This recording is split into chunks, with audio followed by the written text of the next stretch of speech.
All right. Hi, everyone, and welcome to this episode of Metal Talk from Metal Coffee Shop.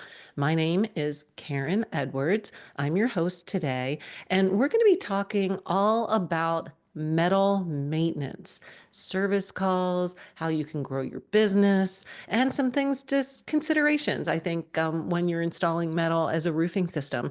And thank you to our friends at Gaco for sponsoring this episode and for coming up with these awesome guests. I'd like to welcome Tim Overstreet and Tom Portaro. Thanks for being here, guys.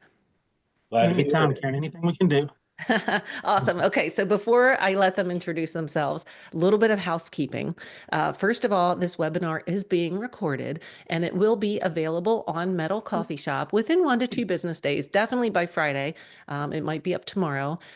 So you can share it. If you think this is a topic that you really learned a lot and you want to share it with other folks in your company, feel free to do so. It will be on our website. We do have the chat open. So feel free to say hi, tell us where you're watching from, and if you have questions, you can use either the Q&A function or drop them in the chat. We will do a Q&A at the end because we've got a lot of great information and we want to make sure that we get through it all. All right, so let's get started. Tim, welcome, and please introduce yourself. Tell us a little bit about you. Hey, thanks, guys, for your time. My name is Tim Overstreet. I work with Gaco and ER Systems. I did get a late start to roofing as my first career was in the military. After retiring, of course, I had to figure out exactly what I was going to do when I grew up. So here we are. I'm in the roofing industry. I've worked on the roofing contractor side of the business as an estimator and as a project manager. I've also worked in distribution as an outside sales rep up here in Nashville.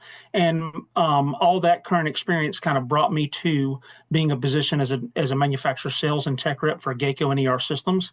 At the current time, I cover Gaco in East Tennessee, Georgia, and North Carolina, and I've been with them for about 5 years. Thank you, Tim. All right, Tom, how about you? Hey there, I'm Tom Portaro. I am the owner and managing member of NTEC Systems. We are an exclusive roof restoration company. Got a history, jaded history across a lot of different things, but I am an engineer from Georgia Tech. I've been doing this for about 24 years in the coating restoration world. So glad to be here and looking forward to it. Thanks for being here. And I love the military connection there. Thank you for your service, Tim, and for your work with the Navy, Tom. Okay, let's talk about metal roofs and some damage that metal roofs might sustain. And I know that, well, Tim, why don't you just start us off? I'll let you take this one. Absolutely. Metal roofs are by far the best substrate or the longest lasting substrate that you can ever use in a roofing application. I mean, many people think of it as the last roof you'll ever put on, right? And all this is true. Metal roofs are definitely not going to degrade the same way that a single ply or an asphalt roof will. But of course, there are considerations, right? You've got the environment can cause the color to fade. You've got environmental damage that can happen. And then, of course, you've got rust. Typically speaking, the main issues that a metal roof are going to sustain are going to be aesthetic. But the main issues that are going to cause leaks would be storm damage or issues related to solar shock or thermal expansion, or possibly having trades up on the roof. Most of those items can be fixed with proper restoration, but it's not damaged. You generally are not going to have to do a complete tear off like you do with single plies, right? Tom, do you want to add anything to that? Yeah, I mean, from our point of view as restoration contractors, metal is the baseline. It's the low hanging fruit, if you will. They're great candidates for restorations to the point that the substrates have a really long lifespan. They're designed to be up there for a long time. So the problems that we see with metal roofing are really well solved with the restoration, with proper maintenance. So that's why we're really excited about today's show and really getting into this and making some sense of it for the audience. Yeah, because metal roofing has really seen a lot of growth, right? It's becoming more popular, it's becoming more requested. There's a lot of things people like about metal, and there's a lot. Look at that beautiful home, right, with the metal roof. It's got that great aesthetic, but there's things that come along with maximizing that lifespan of that metal roof. So Tim, when we were talking the other day, you had mentioned that there's like three key things that are key to having your roof have its maximum lifespan. And this is general with all roofs, right? Any roof that you have is going to need to be inspected. It's going to need to be kept clean and free of debris, and it's going to need maintenance. When you're trying to maximize a roof life, and this is just like anything else that we have in life, right? I mean, let's think about, you don't expect a car to last forever without changing the oil. An 80,000-mile tire is not going to last forever if you don't rotate the tires. Well, likewise, a roof is not going to last forever if you don't maintain it. One of those key things being regular inspections, right? If trades are going to be on your roof, you want to get up there, take a look at what they possibly have done to your roof, make sure that your gutters are clean, things of that nature. Be ahead of problems. If you can be proactive as opposed to reactive in the metal roofing industry, you're going to have a lot more success. So, if you can be proactive, you should be. But how many of us really do that? And Tom, you spoke to this a little bit the other day about when you get brought in, what's the Mhm. situation? I mean that that is part of the problem, right? So building owners, you've got a metal roof. In your mind, your mind says I've got this bulletproof, forever roof, and so I don't do the maintenance, I don't do the inspections, I don't. I mean, it's a metal roof, for crying out loud. What could ever happen to it? So as contractors, when we're called in, we hope and pray that we're called in at a point where we can actually help them. And but rarely are we called in as a preventative maintenance call. So this is party to our daily things. Hopefully we get called on a leak call or something benign. We get a chance to look at these roofs before they get too far down the line. But again, when your owners are with their mindsets, I've got a metal roof, there's really nothing to do, and that's not true.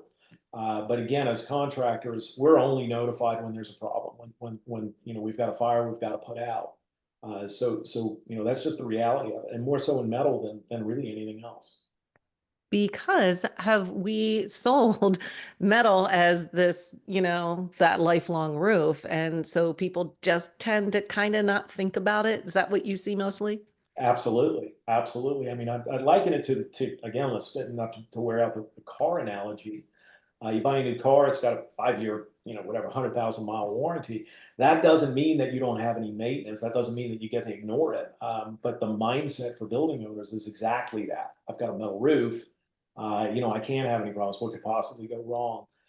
So again, as contractors, rarely are we called out to do things like, "Hey, I just thought you should look at our roof." I mean, it's always under the guise of, "I've got a problem. I've got a leak. I've got an issue," and therein lies the point. We're up on the roof because there is something that's ultimately wrong.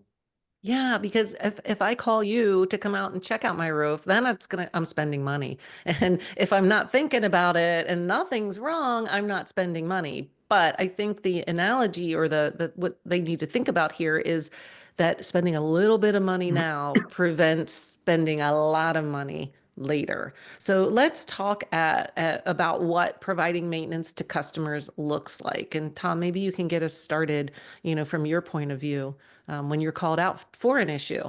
Right. Well, I mean, it's twofold. So, in my opinion, we've got two different systems here. So we've got a situation where we have a client.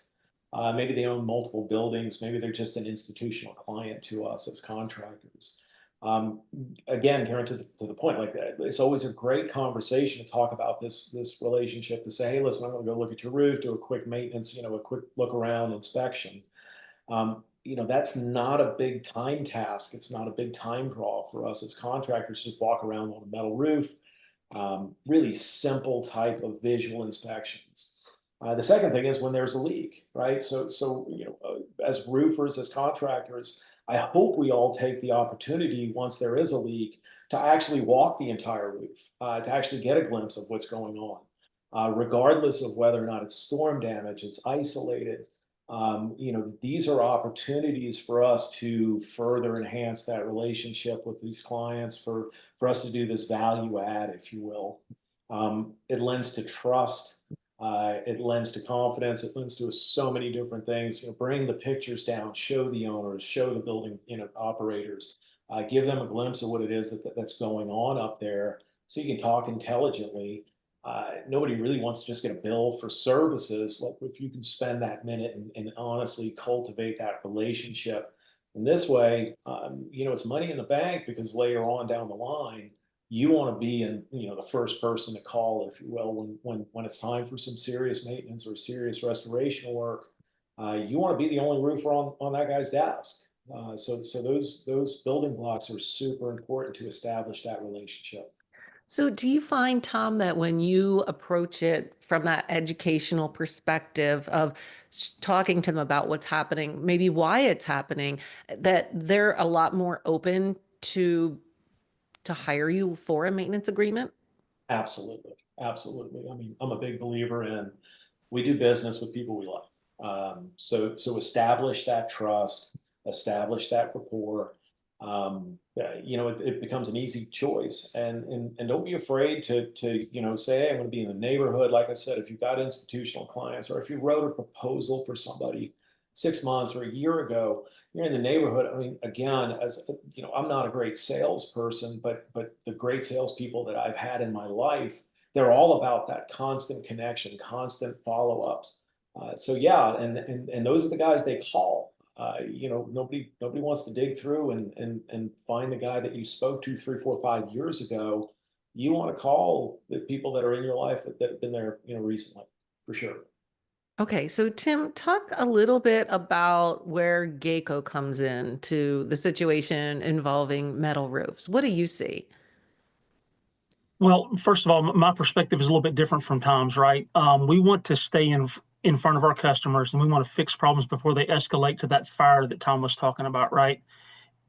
Normally, those buildings are there; those roofs are left, and they're left until the leak is terrible. Then they call us, and they're all in a tizzy, right? With us, we want to try to stay ahead of them. The quickest way to increase your business and to eliminate price from the equation is to always be in front of them, always taking care of their problems before they're too bad. I mean, really, if your model is, I only want to re-roof projects and I only want to get jobs where I have a request for a quote, I mean, how much are you really missing out on, right? And that's where typically Gaco's going to come in. When we have that metal roof, I want to work with the metal roofing contractors to keep that roof on, restore that roof, issue another warranty on that roof, and then continue that relationship with the building owner, so that we're going to do a recoat 10 years from now, 15 years from now, or 20 years from now, and truly turn this metal roof into what it was designed to be, and that is the last roof you'll ever put on your building. So, Tom, how often do you see maybe a roof that had some problems and there was quick repairs done, and then, a couple of years later you're called in? Is that something that you see quite frequently? Way too often. Yes. I mean, it is, these problems, they're small problems on the front end. If ignored, they're catastrophic. The restoration business is, as it relates to this conversation, you have to have something that's worth restoring. I can't remember who said it, but we're not in the resurrection business, we're in the restoration business. So a lot of times there's a fine line. When you get a little bit down the road and you're familiar with coatings, and Tim and I have been doing this for a minute, there are roofs that unfortunately have gotten so far past the restoration venue. Now the owner's really got a problem. So again, in this constant conversation and this constant outreach and this follow up, you're doing them a great service, that will hurt great service, because you get to keep them from making that catastrophic mistake. And Karen, like, we all like to think we have a crystal ball, like, constantly we're as contractors and manufacturers reps, how long do I have before this becomes a real problem? Well, gee, we don't know. Could be years, could be weeks, could be decades. But again, at the point where you're starting to see the signs, that's the time to address it. It isn't just let's hope and pray. You can get in front of this. You can make a great decision that's got great financial benefit to you at this point, or you can roll the dice and wait and potentially be paying for something far and above what it is that we're dealing with today. All Yeah. the time, all the time. Yeah.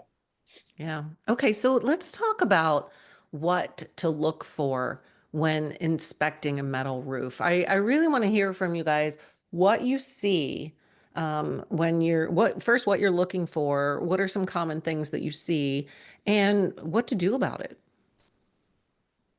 Well, Tim. typically, whenever I'm out walking on a roof, looking and evaluating if it's a candidate, the things that I'm looking at are your typical problem areas on metal roofs. Typically, the field of the metal is not a problem, right? It is structurally sound. There's not going to be issues. You're typically going to find those problems with seams, fasteners that are backing out, changes of planes, and penetrations. And then I'm also looking to see what type of repairs have been made in the past, right? Are we utilizing or has this roof been repaired using good roofing practices? We all know that bull is an asphalt material and it belongs on an asphalt roof. But I cannot tell you how many times I get up on a roof and somebody has done a cheap repair with bull. It will fix the problem, but that problem will resurface, and it'll, just like Tom said, it's going to be a lot worse 8 months, 10 months from now. Once it goes through a full heat and cooling cycle, that bull is going to be wasted, and they're going to be calling asking for asking to have the leaks repaired again. So we're looking for what type of repairs have been made, what type of chemistries have been utilized to make those repairs, right? Asphalt we can take off, acrylic we can coat over. Urethanes are typically going to be can be used with any type of restoration material, and then silicone. Once silicone's on the roof, you have got to use silicone going forward unless you take it off. And that's really what I look for. Okay, so Tom, I'd like to talk with you a little bit about um, the source of the water, and we were chatting about this the other day. That just because there's a leak happening here, it could be totally coming from somewhere else, right? How do you be the leak whisperer? That excellent question, and when I figure out the absolute answer to that, I'll be the first to tell you. Metal roofs are really tough. Again, when we go up on metal roofs as contractors, the beauty part is that the inspections are predominantly visual, common sense inspections, right? So this is a great venue as contractors to bring your newer guys in. Doing inspections on metal roofs. Again, to Tim's point, we're looking for failed fasteners, failed seams, rust, things that are going to jump out at us.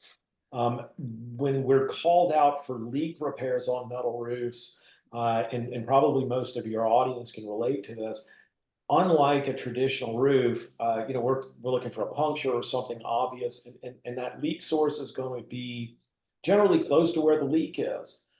Metal roofs are not that. Metal roofs can be 50, 100 feet away. The problems could be, I mean, I've seen problems downhill from the actual leak source, wicking and things like that, hydrostatic pressures, things that drive you absolutely nuts. So when we're evaluating leaks for clients, it's very, very difficult. And we said this before, when you get paid to fix a leak and you're not successful, you've done a lot to betray that trust, to betray that relationship that we're constantly trying to build. Understanding how difficult this is and having those conversations with building owners is imperative because it is so very hard. Needle in a haystack. What we know about metal roofs is it is always transitions. It's always, I mean, again, you walk up on a metal roof that has rust and it's got compromised panels. Conversation's easy. Your roof's shot. There's nothing left to do. We've got to do replacements. You walk up on a metal roof that's in really, really good shape, but they've got chronic leaks. Now you're scratching your head. I would definitely tell contractors to overdo it in an effort to try to repair leaks. Get canvas a large area, address all seams, all fasteners in the general vicinity. Don't be afraid to go downhill from those leaks because we've seen that plenty of times. And honestly convey to your owners, to your clients, that this is a very, very difficult process for exactly those reasons, where we are looking for that proverbial needle in the haystack, and our success is not as great as it would be, like I said, on a traditional roof on a single ply or something like that, because it's not, typically there's not that obvious smoking gun. Difficult conversations, but really, really important, because again, we want to get paid for that repair. And when that repair is not successful, we've created a somewhat adversarial type of relationship with the client that we don't want to do that. So overdo it and hope and pray. And then if it doesn't work, the next time you're going to have to start talking about something a little bit more significant than a simple leak call. Right. Yeah. And, I'd like you to talk a little bit about the whys, the why behind this stuff happening. And I think, Tim, you started our conversation the other day talking a lot about the thermal shock being playing an important role in, after so long, these roofs start to not be able to keep that water out. Can you just touch on that? Yeah, sure. So, that metal roof, as we mentioned earlier, it was sold as the last roof you'll ever need. It's a lifetime roof, right? And that is true of the feel of the metal, but that's not true of the seams. That's not true of the fasteners, right?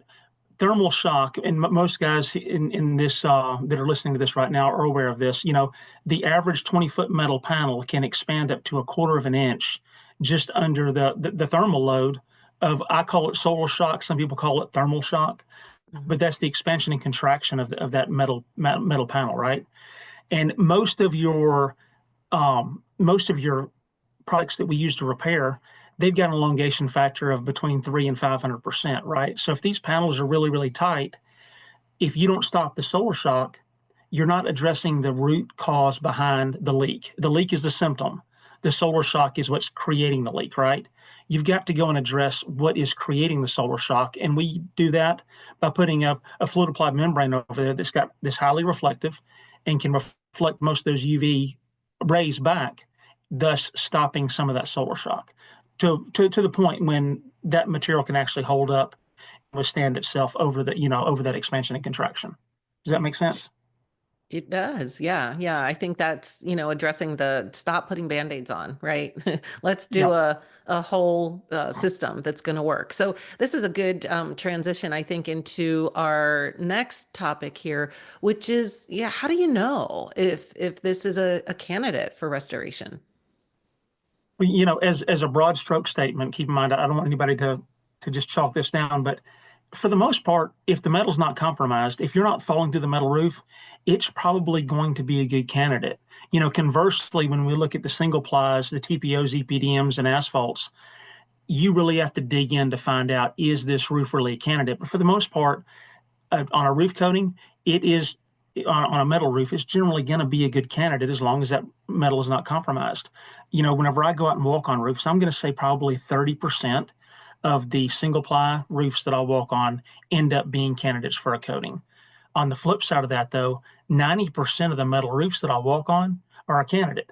Typically, the problems that have been created can be addressed pretty easily, and we can get them back into a warrantable, situation very, very easily. Tom, what are some things you look for when trying to determine if that roof is a candidate? Like I said, all visual inspections, on the roof side of things. I'm always looking to see what's been done. That's the first thing that screams. Like if I go up on a roof and there have been no previous repairs, there haven't been any other contractors up there. That's always a good sign. That tells me that this roof is aged out naturally, and we're just suffering from, again, this thermal expansion contraction, just the degradation of the softer substrates associated with the metal panels, the sealers and whatnot. When I go up on a roof that's been constantly barraged with just a whole host of repair materials, that's the caution flag, right? It's still a great candidate for restoration, but again, what we've done now, we have to unwind so much of that previous repair in order to get down to a sound substrate, if you will, so that we can actually get repairs that are going to withstand the test of time. Ultra important to have conversations with owners, and I say this, but hesitate, because owners always lie to me. We just never really, I don't know if it's the mindset that if I tell these guys as contractors that I don't have any leaks, that somehow the price is going to be less. We all know that's not true. When they can actually be candid and transparent with us about the problems they're having, we can start to make sense of those problems. And obviously, when we craft our restoration or repairs, we have a much better idea how serious these issues are. So again, we're looking to see, again, overall state of affairs, what's going on up there. We're always going to see failed grommets and failed seam tapes and things of that nature. But if there's a whole host of littered repairs, these guys have been chasing this for years, months, whatever it is. So those repairs are typically harder because we've got to, again, get down to sound substrate, start again. But the conversations with the owners are imperative. And again, if you've got the charisma to actually get the truth out of them, it's really beneficial to them. And I start with that and saying, listen, guys, please tell me the truth, because the better the information, the better the repairs. So well said. Yes. And you had mentioned too about, maybe trying to be there, like if it is raining, if something's going on, that really provides a lot more insight into what's going on and determining the underlying conditions. 100%. And if you can't be there the day of and during the active storms, it's never a bad idea to show up, a day after. Typically, we can find the carnage of, the buckets on the ground, the spotting on the ground, things of that nature, all in an effort to design a repair or restoration that is going to be successful. The key is that knowledge. Right. You want to be successful for the building owner, but also for yourself too, because you don't want to keep getting callbacks, right? Absolutely. Yeah. Okay, so let's touch on the benefits of restoring versus replacing a metal roof. And Tim, maybe you can kick us off with this topic. Yeah, so the cost is typically going to be about 60% or 40% cheaper than putting a new roof on. It's typically about 20% cheaper than doing a TPO retrofit, which is where they put EPS foam and HD ISO board and TPO over the top. So we're definitely cost effective. On the sustainability front, a lot of people like to focus on not filling up landfills. I look at sustainability a little bit differently. I'm looking at how long are they able to sustain a warranty, right? So if we put on a metal roof and we give them a 15 or 20-year warranty, as we approach the end of that warranted period, we want to come in and do a semen treatment detail, and then cover that with a fluid applied roof and give them another 10, 15, or 20-year warranty. And then at the end of that period, we want to come in and do it all over again, address those seams if they need to be, and then put another coating over the top. So I look at trying to keep them in a sustained warranty. And mind you, on a new roof, your typical warranties are amortized, or they're depreciated over the life of the life of the roof, right? Under the tax code as it's currently written, any type of roofing membrane that we put on there from a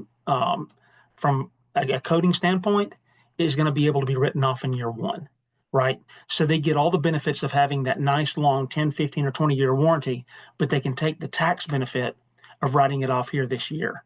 And then when we look at the using the building while the work's still being performed, most of these metal roofers are really capable of yanking a roof off and putting it on pretty quick. But I did do a job down at the airport in southern Tennessee, and they had a whole bunch of airplanes in this building, right? They had to move all the airplanes out, all the gear out, and stop operations while they yanked a roof off. Conversely, I was doing a project, 2 bays over, and they got to continue work while we put this coating up on there. We never interrupted their operations at all. Never had any risk to flood out or anything like that. So that's why I like playing around in the coating side. Yeah, yeah. So, Tom, I'd like you to talk a little bit about the evolution of the perception of restoration. So I'm not going to take credit for this, and I do believe it was at an ER systems seminar. Um, the topic was roof restoration. I think it was really central about metal, and I'm in there as just a roofer and really not understanding what the notion of restoration is. And the conversation was had that, when we do a restoration, let's talk about restoring this beautiful 1965 Harley Davidson motorcycle. The notion of a restoration, if we were to restore that motorcycle in 2024, when we're done, that restored motorcycle is actually going to be better than it ever was in 1965. The products, the chemistries, if you will, in our industry. We are going to put this roof back in better condition than it ever was when it was brand new. That is what the true nature of a restoration is. It doesn't get you back to where you were. It's actually an improvement. That said, coupled with this notion of last building you'll ever need. These systems are sustainable, and that word has become so diluted in our industry. But these systems are completely sustainable. As a contractor, I go up, I do a coating restoration with Gaco. I provide them with a 15-year warranty. At the end of this warranty term, or somewhere close to the end of this warranty term, Gaco's going to go out on that roof. They're going to do an inspection. They're going to write a prescription to this building owner. They're going to provide it back to us. And we now have a formula to go back up there, do this program, this prescription, if you will.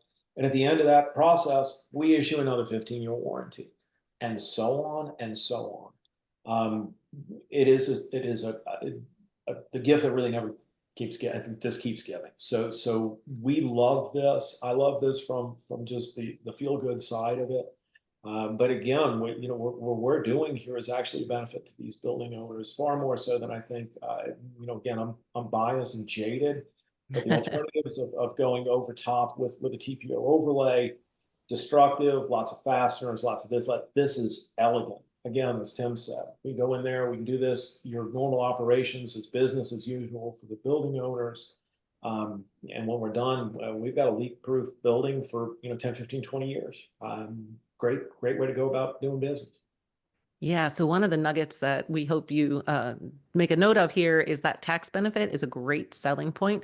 Always tell them, check with their accountant, right? We're contractors and working on the roof because everybody's situation is different, but 9 times out of 10 or more, being able to write that off in that first year as part of the capital expenditure rather than a replacement, which, like you said, is amortized over whatever 5, 10, 15 years.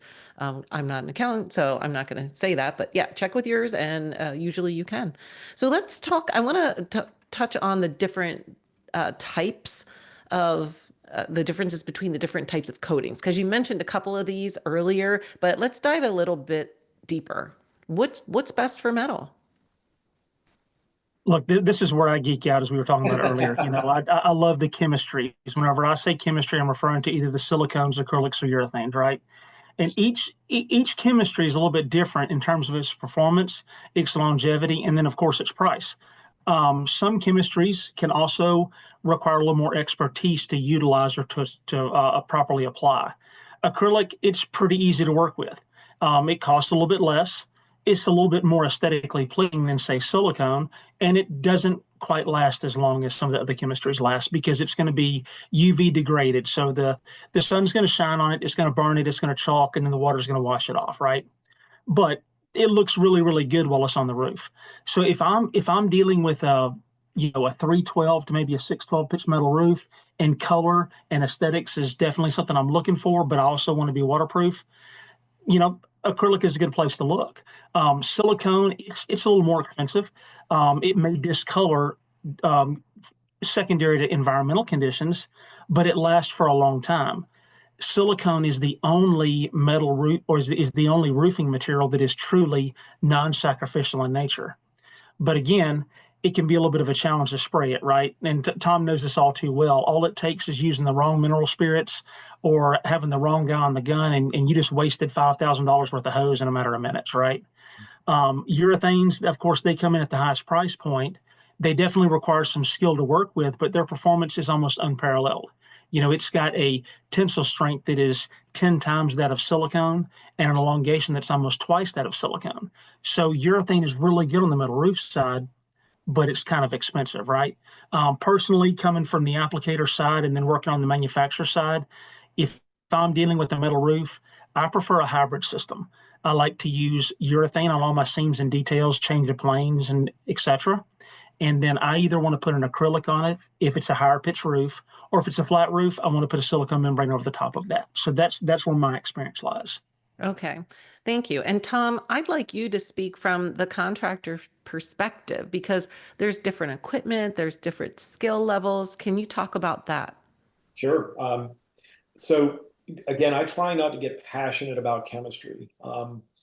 In my experience, roofs typically dictate what we need, what's right for them. So this isn't some let's throw this in a hat and pick one. Whether it's an aesthetic type of a project where we're doing something that is visual and there's an architectural side to this. Whether it's flat and nobody cares, it's industrial. What's the environment?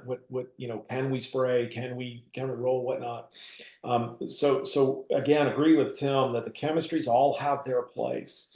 I'm a big silicone guy. I've been in silicone, but that's just what we do. From a contractor point of view, if you're an entry-level contractor and you're getting into coatings, it is only acrylic. You do not want to start your life and start playing in the silicone or the urethane worlds. The equipment is very expensive. It's lethal. It's actually very, very dangerous. This is for professional use only. There's no joke about this. The problem with acrylics is you're going to be competing with everybody. When you start getting into the silicones and the urethanes, you have a limited contractor base that has the skill set and the equipment that can actually apply those coatings. So as you work your way up the chain, if you will, life gets harder, but the air gets, that thin air definitely does not promote a whole lot of competition, if you will. But certainly they all have their value. But in terms of getting into this, and in terms of your contractors who are listening who may be interested in getting into coatings, please keep it in the acrylic world and see if you like it, because the other ones are not for the faint of heart. Yeah. Tim, I would like you to touch on, and we talked about this before when we were chatting the other day, about the manufacturer's role in making sure, because perhaps, perception of restorations was not the fault of the product. It may have been a bad install or someone that didn't know what they were doing or didn't have the right equipment. So can you talk a little bit about how you as a manufacturer make sure it's a good outcome for everybody involved? Right. That is a big hands-on portion. And that's where, some people like me, some people don't, because I am very, very hands-on. I want to be involved throughout the entirety of the process to make sure that it goes smooth. If you go back as far back as the 1970s, roof foam and acrylic coating was put on so many projects all over the country. And the roof foam rigs were fairly inexpensive at that point. They weren't nearly as automated as they are today. And anybody that could get one was out there spraying roof foam and putting acrylic on it. And it really, really gave acrylic a bad name. I would suffice it to say that there are very few people that'll listen to this that have been called out to look at a good foam job, right? Mostly it's bad foam jobs, and they look like the surface of the moon because the guys did not know what they were doing. Now, we have training sessions. We do everything from training people, brand new contractors, on how to get into our coatings. We do foam trainings. We do acrylic and silicone spray trainings. We handle all aspects of the business to ensure that our customers are successful. And then guys like me, we want to get up there and we want to walk the roof before. We want to get on the roof in the middle of the install. There's been many times that I'll hop up there, put on my spray boots, and I start spraying silicone right beside everybody else, right? We want to be involved. I mean, at the end of the day, guys, we are going to be married, for the lack of a better term, going to be married to the contractor and to the building owner for the next 20 years. We want to make sure that it's done right. Generally speaking, in our industry, it's always a race to the bottom. Everything is such a commodity, and I don't believe in that. Good and cheap are not used in the same sentence to describe the same thing.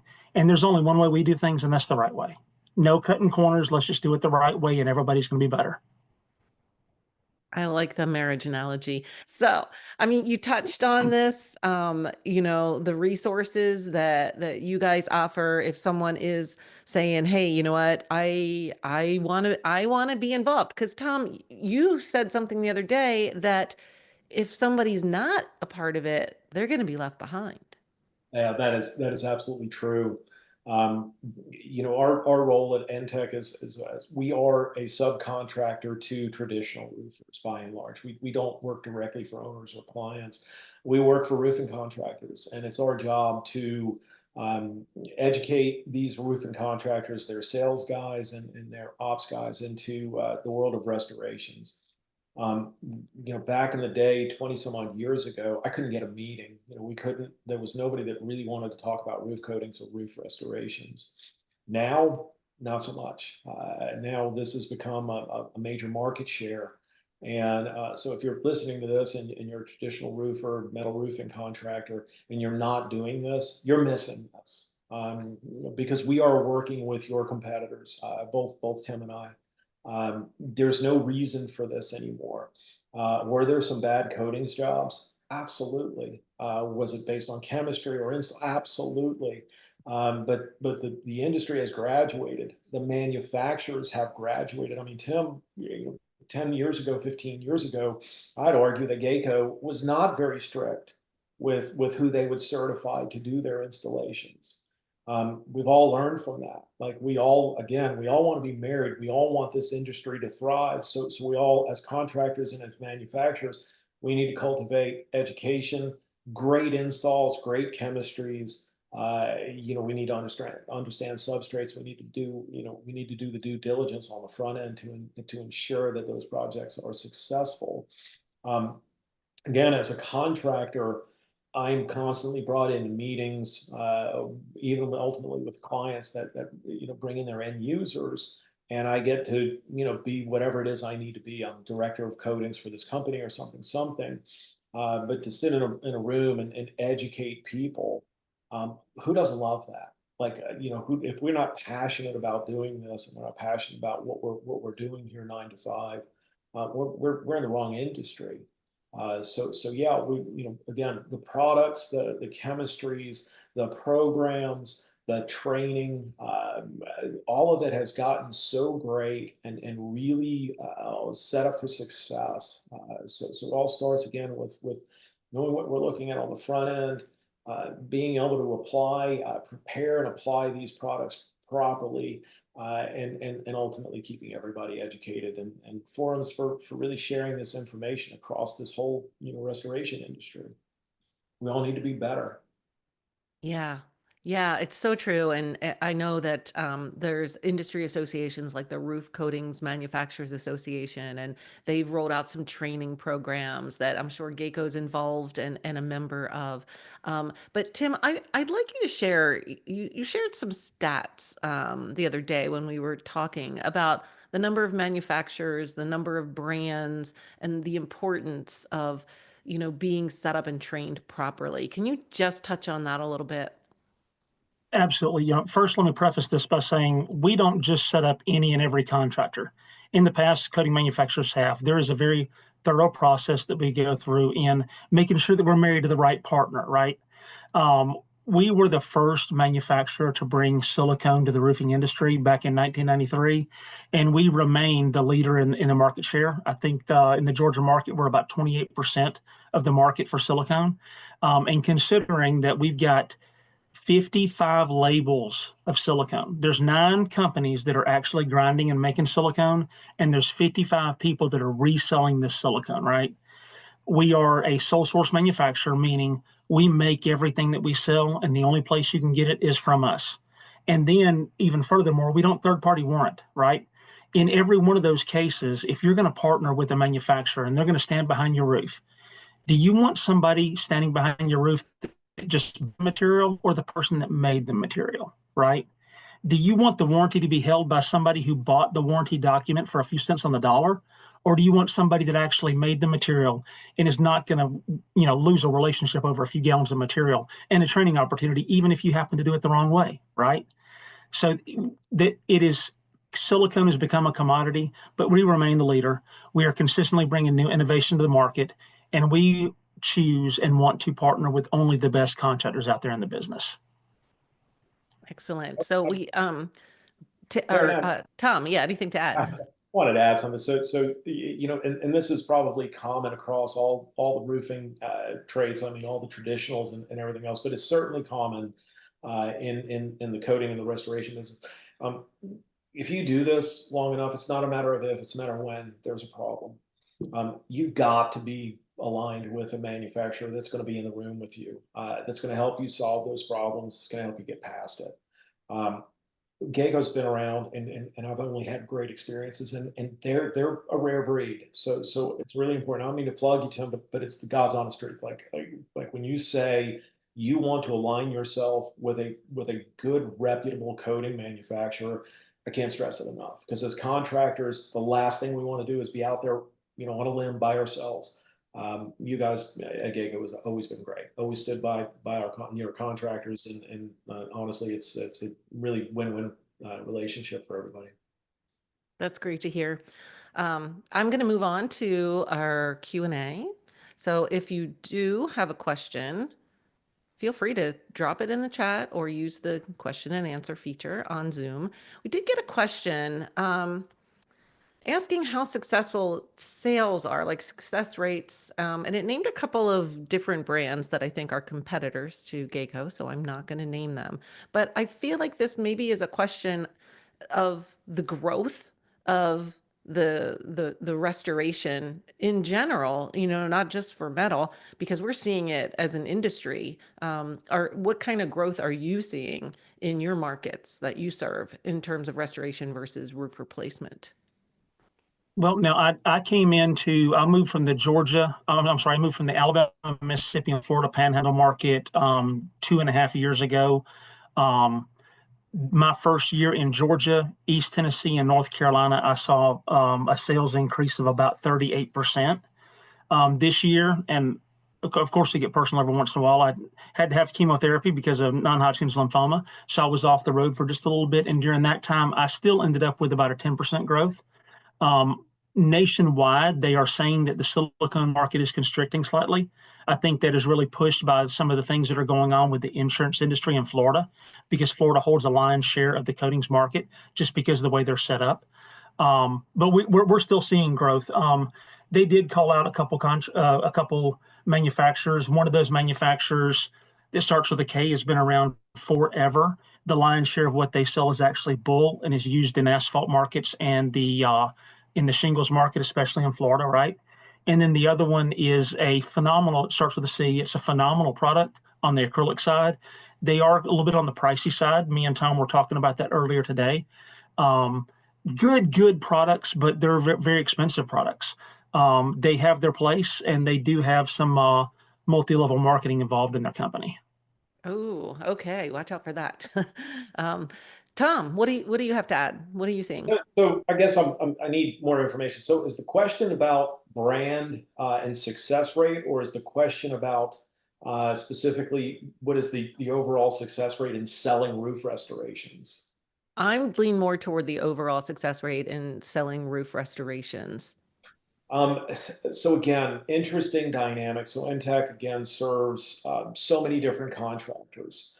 I have contractors that are probably booking 40+%. They're closing 40+% of their proposals. I have contractors that are booking 0. There's an art, and this goes back to the education. It's not just the education of the application and understanding the inspections, but the art of the sale, because this it's not the typical sale, right? I mean, people come to you, in my opinion, they want a metal roof. They already know this. That maybe they're shopping price, maybe they're shopping reputation, but you're not really talking about, hey, let me tell you about something else. I can't imagine that somebody's looking for a metal roof, you're going to sell them on, you know, TPO. This doesn't make any sense, right? We are an option, right? So the coating restoration is an option to a replacement, you know, or something else. But for argument's sake, it's an option to a replacement. So that sale becomes something different, right? And again, it starts with education.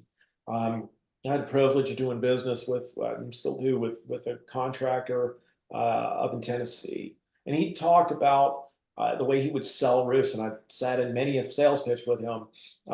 All roofs die.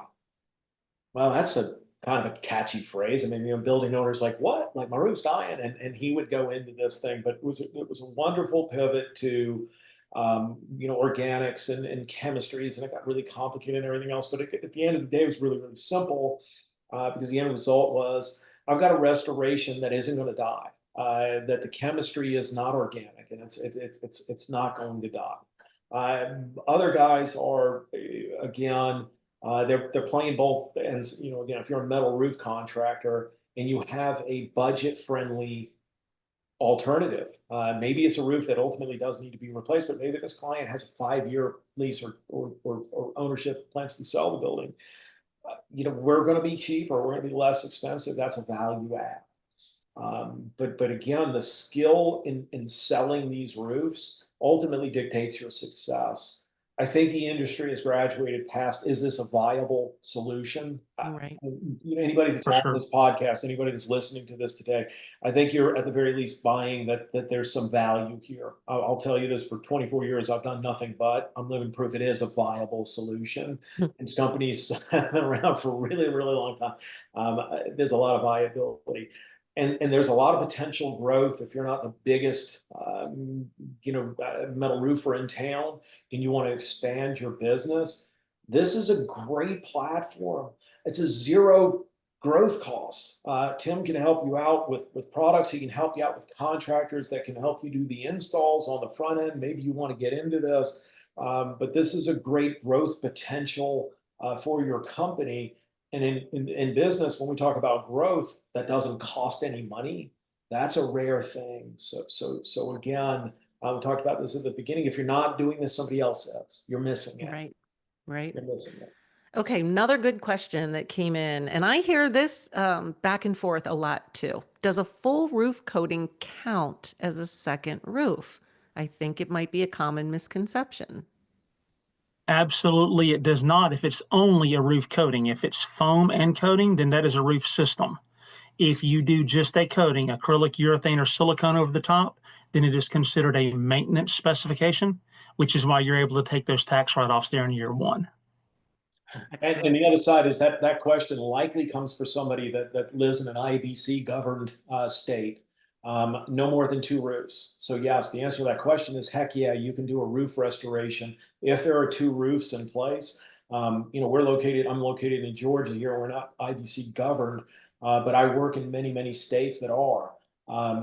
We can do a roof restoration over the second roof legally. And so that is a huge market for restorations. If you want to be competitive, and everybody else is talking about tearing off down the deck and redoing, and you have an alternative to do a restoration, you're likely going to win that bid. Your pricing is going to be really, really strong. Now, I do want to add a caveat to that, though. You want to have your manufacturer's rep come out and assess that roof, right? Because if there's moisture in that roof, if that roof is completely shot, Gaco is not Jesus in a bucket. It's not going to take a bad roof and make it good. We have got to go in there and look at that roof, make sure it is a viable option. And if it's not wet, then yes, we can do it. But if it's wet, the right answer is we need to tear it off and start over. Excellent. Very well said. I think my takeaway is Jesus in a bucket. Quote of the day. Quote of the day. The quote of the day. Oh, wow. Well, I just want to say thank you, Tim, Tom. Thank you for being here. Thank you to Gaco for sponsoring this. I think it was a very educational and informative topic. I learned a lot. I hope that those of you watching out there and attending live or watching on demand also get some really good takeaways. Thank you both. Thank you so very much. Excellent. And thank you for watching this Metal Talk. As I said, this is going to be available on demand on Metal Coffee Shop within 1 to 2 days. So you can watch it again or share it with someone that you think needs to see it. And we hope to see you on a future episode. Take care, everyone. Thanks, Tim. Thanks, Tom.